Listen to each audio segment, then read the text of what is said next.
आज के सम में हम लोग समझेंगे कंसाइनमेंट अकाउंट में क्लोजिंग स्टॉक कैसे निकालते हैं जब नॉर्मल लॉस क्वेश्चन में होता है। और इस सम में खासियत ये है कि आपको जो क्वांटिटी दी है वो टिन्स में भी दी है और केजीज में भी दी है। तो कैसे हम लोग टिन्स को केजीज में या केजीज को टिन्स में कन्वर्ट करेंगे वो भी हम लोग सीखेंगे। तो चलिए आज का इंपॉर्टेंट सम स्टार्ट करते हैं। क्वेश्चन ध्यान से पढ़ते हैं। क्या लिखा है? 200 टिन्स ऑफ ऑयल एट ₹1800 पर टिन। एक टिन कितने रुपए का है? 1800 रुपए का है। Of 15 kg each. और एक टिन में 15 kg आता है, ये भी याद रखिएगा। 200 टिन है और एक टिन में कितने केजी आता है? 15 kg आता है। तो अगर मैं केजीज में निकालूं तो आ जाएगा 3000 kgs। कैसे? 200 टिन्स हैं, एक टिन 15 किलो का है, तो टोटल आ गया 3000 kgs। कैसे आया?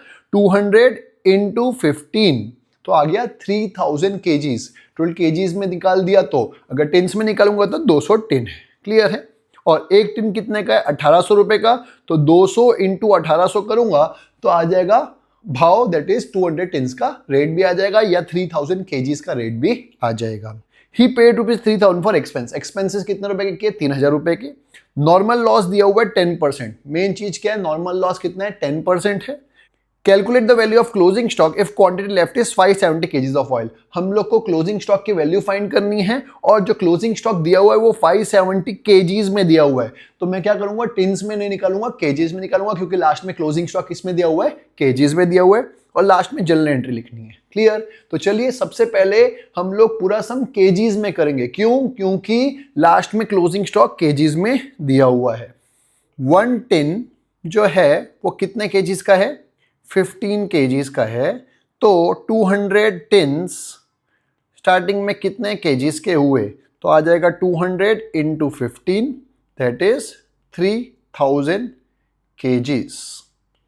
ये याद रखिएगा, स्टार्टिंग में 3000 kgs था। और एक टिन कितने रुपए का है? पर टिन ₹1800 का है। तो लिख देता हूं 1 टिन का कॉस्ट कितना है? ₹1800।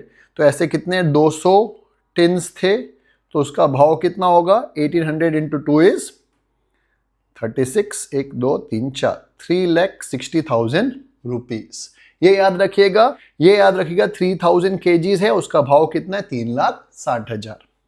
अब लिख देता हूं मैं, ये आ गई क्वांटिटी और ये आ गया rupees, that is amount. Quantity हम लोग निकाल रहे हैं केजीज में। क्लियर? गुड्स सेंट 3000 kgs था, अभी मैंने आपको बताया, उसका कॉस्ट था 3,60,000 रुपए। ये भी अभी अपन ने निकाल दिया था। इसमें एक्सपेंसेस प्लस किए। एक्सपेंसेस कितने थे? एक्सपेंसेस थे, ही पेड ₹3000 फॉर एक्सपेंसेस, मतलब कंसाइनर के खर्चे थे 3000 रुपए। तो यहां लिख देता हूं मैं 3000। तो ये आ गया 3000 kgs और ये आ गया 3,63,000 रुपीज। ईजी। अब बात करते हैं नॉर्मल लॉस की। नॉर्मल लॉस कितना परसेंट था? 10%। Normal loss is considered 10%। तो नॉर्मल लॉस हमको पता है क्वांटिटी पे असर डालता है, तो 3000 का 10% इज 300, ये माइनस कर दूंगा। और नॉर्मल लॉस कभी रिकॉर्ड नहीं होता, इसलिए यहाँ पे डैश कर दिया। पर क्वांटिटी कम हो गई तो ये हो गया 2700 और ये तो आ गया 3,63,000। ईजी। अब हम लोग को फाइंड करना है क्लोजिंग स्टॉक। क्वेश्चन में बोला हुआ है calculate the value of closing stock if quantity left is 570 kg। 570 kg हमारी क्लोजिंग स्टॉक है। तो हमको ये पता है 2700 का 3,63,000 है, कुछ सेल कर दिया होगा। क्लोजिंग स्टॉक कितना है? क्लोजिंग स्टॉक है 570 kg। तो उसकी कॉस्ट हमको फाइंड करनी है। तो कुछ नहीं करेंगे हम लोग, 570 इंटू 3,63,000 डिवाइड बाय 2700 कर दूंगा। तो कर सकते हैं हम लोग 570 इंटू 3,63,000 डिवाइड बाय 2700। तो आ जाएगा 76633.33333 and so on, that is 76,633 rupees. ये हमारा क्लोजिंग स्टॉक आ चुका है। अब जर्नल एंट्री की बात करते हैं। अगर मैं कंसाइनमेंट अकाउंट बना रहा हूं तो कंसाइनमेंट स्टॉक मैं लिखता हूं क्रेडिट साइड पे 76,633। तो इसकी जर्नल एंट्री क्या हुई? Consignment stock account debit to consignment account. तो ये आ गई जर्नल एंट्री। देखिए consignment stock account debit to consignment account 76,333 76,333।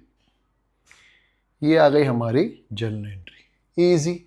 यही चीज आपको प्रिंटेड फॉर्म में देखना हो तो ये रहा कैलकुलेशन प्रिंटेड फॉर्म में और ये रही जर्नल एंट्री। इजी। जो अभी मैंने आपको बताया उसको सिर्फ अच्छी हैंडराइटिंग में प्रिंटेड फॉर्म में दे दिया ताकि आपको अच्छे से समझ में आ जाए। इजी। मुझे उम्मीद है आपको समझ में आया होगा। कोई डाउट हो तो कमेंट सेक्शन में जरूर लिखिएगा। अच्छा लगा हो वीडियो तो लाइक जरूर करिएगा और अपने फ्रेंड्स के साथ जरूर शेयर करिएगा और मेरे अगर चैनल को सब्सक्राइब नहीं किया तो सब्सक्राइब जरूर कर दीजिएगा।